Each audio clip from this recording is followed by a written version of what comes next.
Good morning, coffee lovers and tea lovers, and welcome to yet another exciting edition of Smell the Coffee.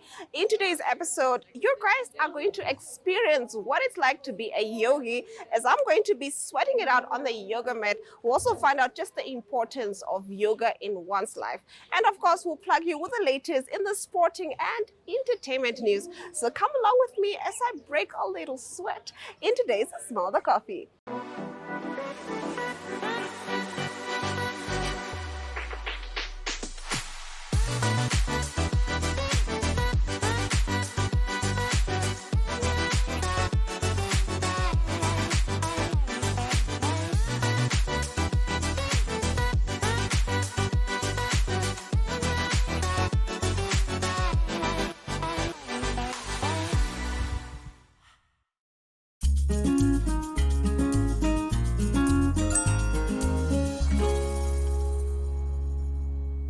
Now, I did mention that I'm not a lover of sports, but yoga, it has my heart.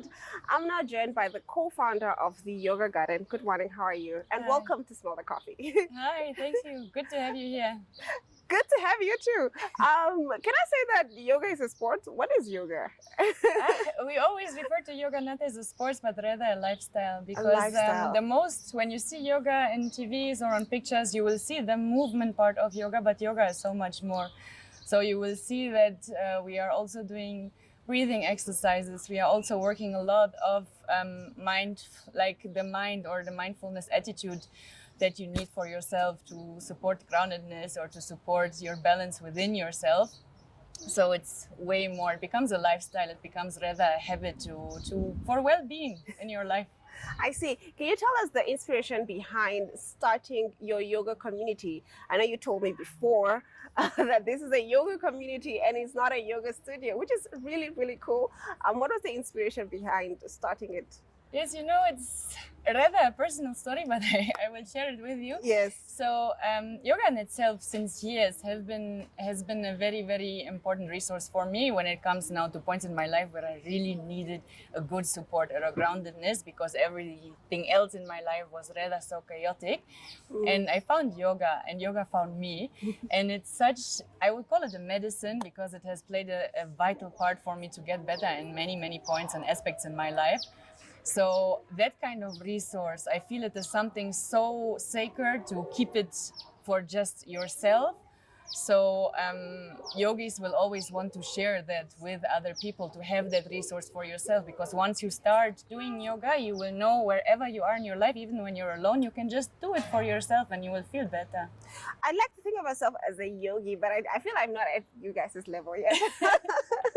But what would you say? Because I've been to so many different yoga studios, especially when I travel. I try to go see what's out there. I've tried to do heated yoga and etc.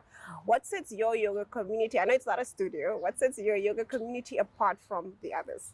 Yes, I think it's exactly what you're saying, that we are actually viewing ourselves as community and not as a studio, because the point is, you're seeing the space. It is an open space and it is a metaphor actually for how we do things also within our community, because with us, there's no subscription, there's no registrations. It's rather you come when you feel like you want to do yoga. It's not like when you're in a gym and you pay, for example, for the whole month and then I have to come. And then I have to come. I paid, I need to come.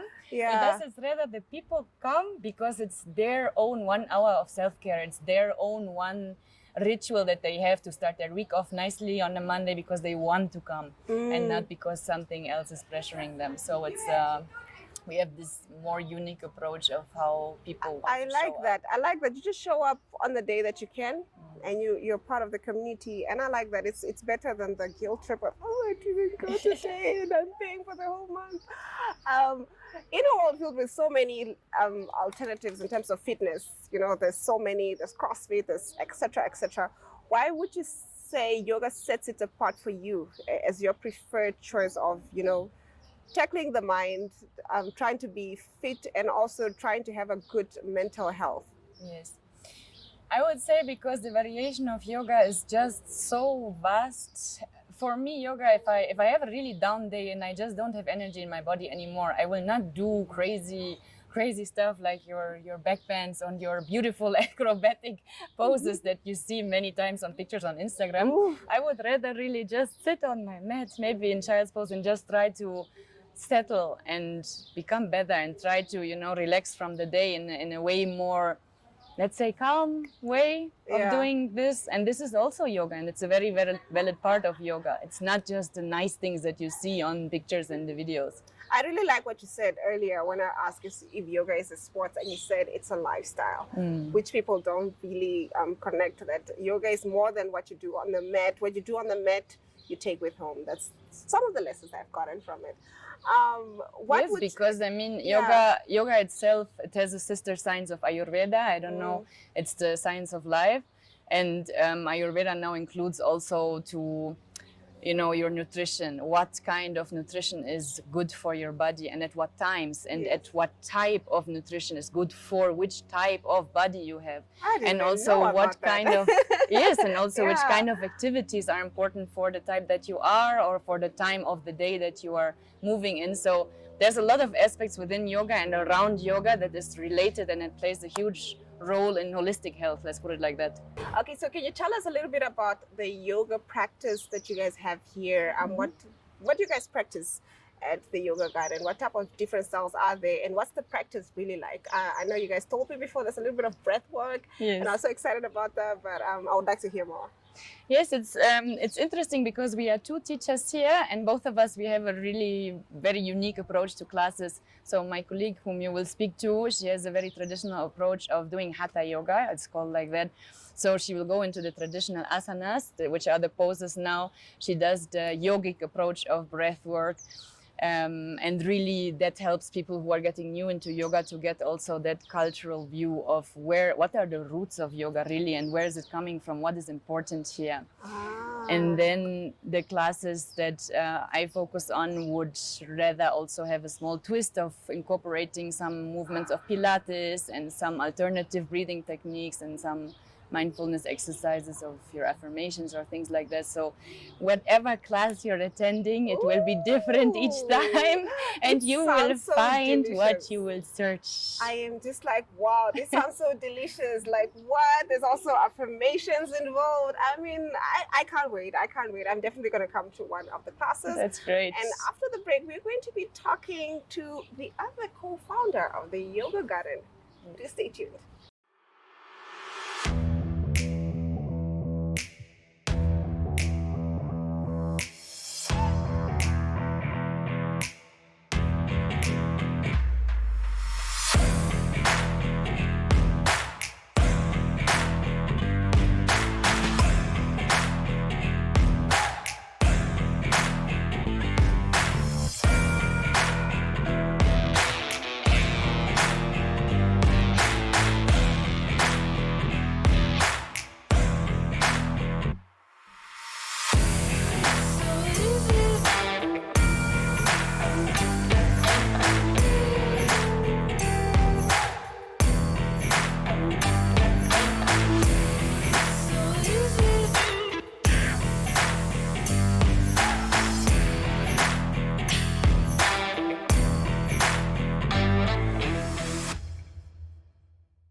Now, as I promised before the break, we're going to be talking to the other co-founder of the Yoga Garden.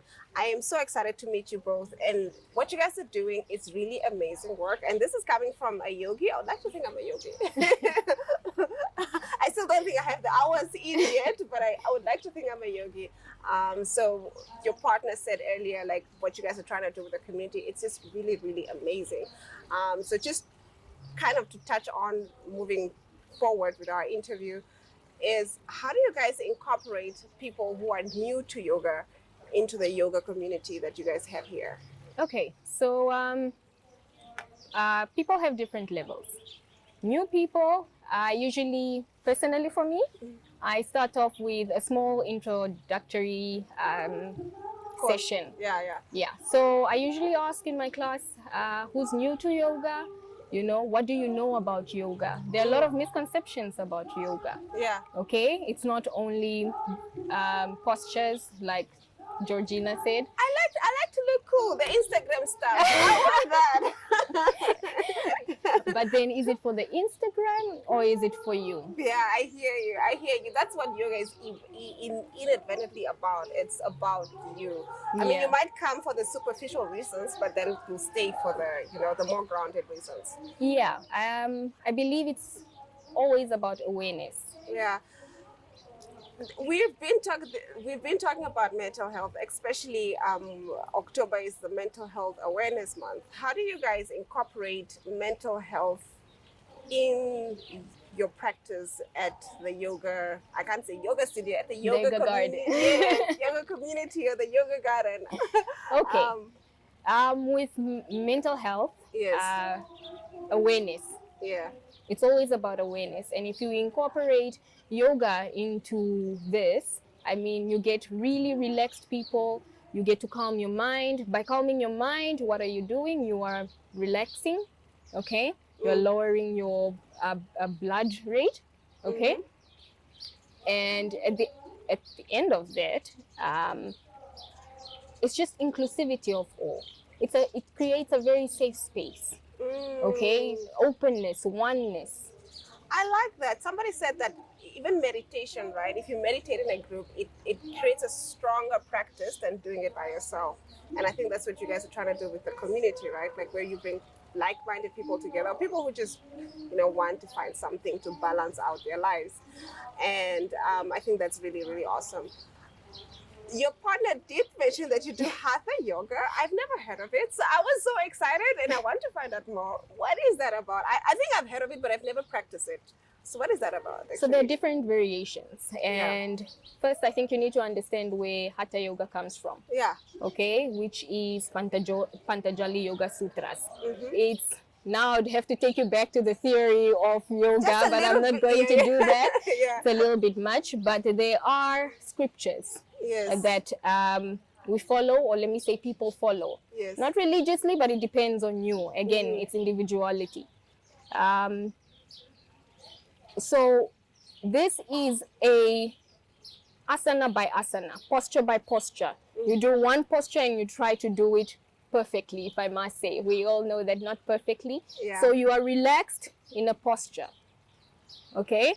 Posture by posture. Usually you get different flows, you're doing many things at the same time. But we focus, or Hatha Yoga focuses on individual asanas. Wow. Okay. So it's more like you hold a pose for a little bit longer Yes. than any normal class would, because you flow into the poses. Yes. That's what I'm used to. Oh, I see. I can't wait to try that. You're going to take me through a class, right? I will. There is a lot of breathing work, I must say, because I do believe with breathing, it's where you get to relax your mind. And if you relax your mind, then you get to relax in a posture. Okay? You're not as tense. Then you can hold a Yeah, posture. you can hold it. You're not too tense, but you are rather relaxed. So what happens? Muscle memory. You are new. Over time, you get used to it. If you're consistent, and hopefully we'll see you in our next class. I will be there, guys. I really will be there. Because I really want to get good. I want to get better at, like you said, like holding the poses. There's so many things that I also struggle with in a yoga class. There's one yoga class that I had, and I literally broke down crying. And apparently it's very normal for that to happen in a yoga class. There's a lot of tears. But that's what yoga is. It can unlock trapped trauma, trapped emotions. Yes. And I like that you mentioned that there's breath work, because breath work also helps you regulate these emotions, and it also helps you to release them effortlessly, I would say. Yeah. Yes, yoga deals with conscious mind. It deals with your conscious mind, okay? Yeah. It deals with different aspects of the body and obviously different personalities, different characters, and it depends on how you apply it in your life. What do you want to achieve from doing yoga? Yeah, not for the Instagram pictures. Well, before I let you go, can you tell us how yoga, especially you are a yoga instructor, but you're also a practitioner. How has being a practitioner of yoga helped you in your life? Okay, well, I can say that I try, as much as I try to preach, Yeah. how do I say this? I try to preach what What you practice. Yeah. what I practice. Thank Yes, you. yes. So at the end of the day, who am I if I am teaching and I am not practicing? Like Georgina said, it is a lifestyle at the end of the day. So you incorporate little aspects of what you learn, you know, you go beyond it to learn more or to find out more, and you dig deeper, you know, and you put all those little pieces into yourself. You apply them and you try to live by them. I mean, it doesn't happen overnight. Certainly know. not for me as well. It's a work in progress. It's I a continuous know, work in yes. progress. Every Yeah. single day of our lives, we reflect and we try to do better. Yeah, like the analogy of the onion, you know, you peel one layer. there's There are another many layers to behind it, yes. So that's I guess that's the journey, right? You peel one layer, you master one layer, and then there's another, and then there's another, and that's the beauty of it as well. I did say it before I let you go, but I just realized I just want to keep you a little bit longer. So final before I let you go, can you tell the viewers at home how they can find their yoga garden and how they can become part of this awesome community? Okay, so you can find us every Mondays at the Village Garden, and class starts from 6 to 7, and Thursdays at Damara Gardens at 6 to 7 as well. And you can reach us on our Instagram page, The Yoga Garden. Yeah, you bring your $50, you bring your mat, and you pop in. I mean, it's just $50, guys. I mean, small the coffees lovers. I better see you guys there because I'm going to be there. We'll be right back with more Smell the Coffee after this.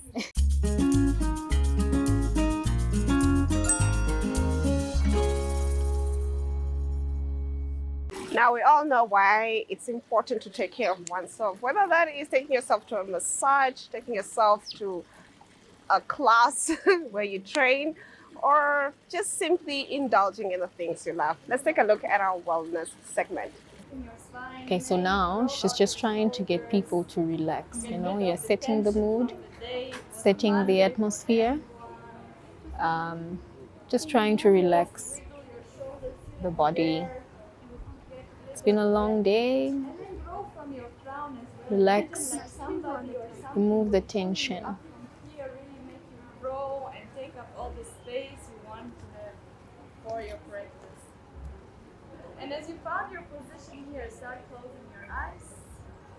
If you want, you can lay So your we'll hands go on your into knees, a facing the palms of meditative your hands session for a few upwards. minutes, And today is a challenging intro to just to meditation calm the because mind. There's so much going on around us. So it's actually a small meditation advanced today.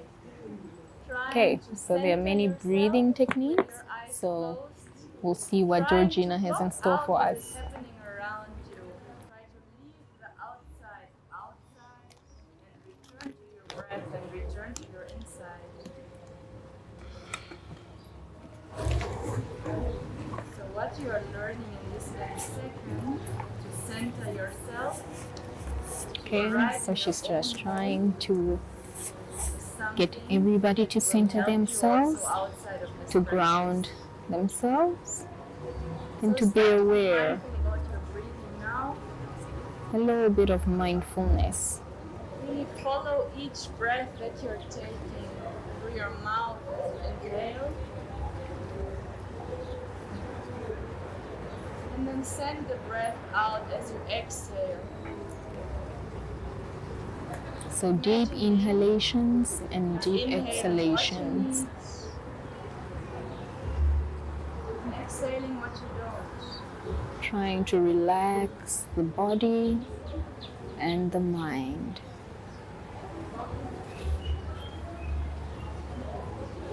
And to really focus on your body and get in tune, imagine all the breaths that you're taking now. You want to send them there towards your stomach. So really focus on that area, our second brain. That's the area of our intuition. Notice how your trying to lower the heart rate. how your ribs are raising.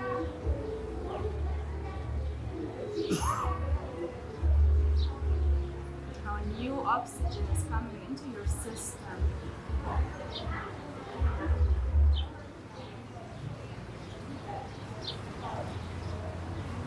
Inhale the calmness and exhale the tension.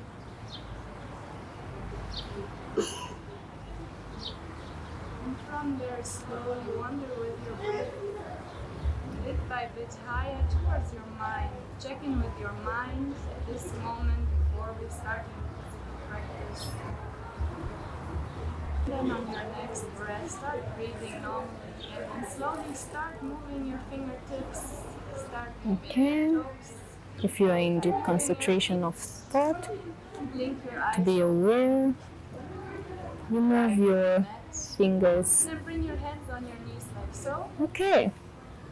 And then we're going to breathe again, but mobilizing our spine bit by bit. So you're going to push your knees away as you're rounding your back towards the back. Okay, so now Don't lose your we're gonna be balance. doing seated Here again.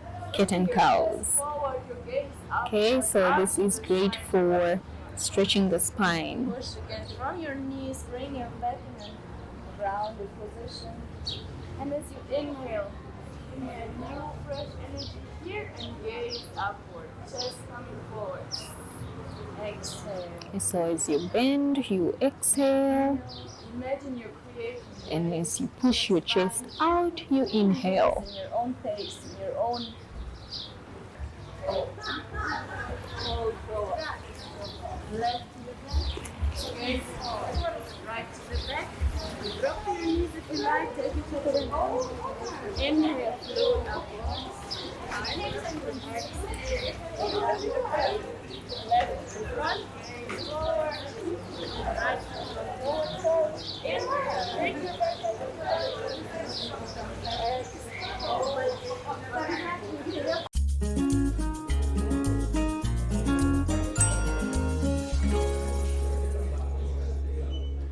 While I'm trying to master my crow and finally getting into a handstand, let's take a look at what's happening on the weekend calendar. Well, hello everyone, and welcome to the end of the month. Kicking off on Friday and continuing on Saturday is the annual Oktoberfest at the SKW in Windhoek. This is one event that is not to be missed. At 7 on Friday, the Wolf Shack hosts a Halloween party until 11 with entertainment by DJ Musketeer, and entrance is free. Also at 7, this month's edition of Acoustic Friday at the Franco-Namibian Cultural Centre features Dio Lini. On Saturday at 7 a.m, the annual Walk for Bibles event hosted by the Bible Society takes place at Wanderers Sports Ground in Pioneers Park, and at 9 o'clock there's a youth bash with Rotas the Rapper and Jubilee Ministries in Rehoboth that continues the whole day. At 12, the Grove Mall of Namibia's annual fashion show takes place on the upper level, and as from 4, there's a night market at the Swakopmund Hotel and Entertainment Centre until 10 p.m. At 4, there's a family fun day at the Omei venue on the outskirts of Kohanya, featuring Phileas and Poko Popokas and South African singer Yaki Low, who will be performing from 8 p.m. At 6, Adoration and friends perform in concert, recording at the top deck parking of the Windhoek municipality.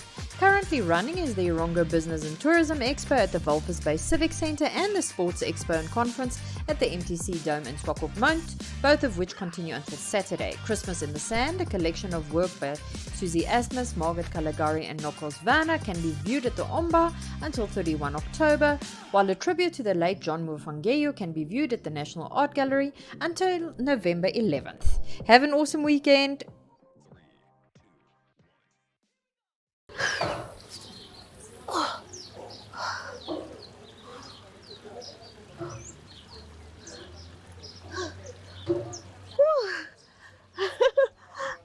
I feel like a kid in a candy shop. You guys just witnessed me do the back bend. I'm going to continue practicing. Hopefully I master my crow and get into the handstands.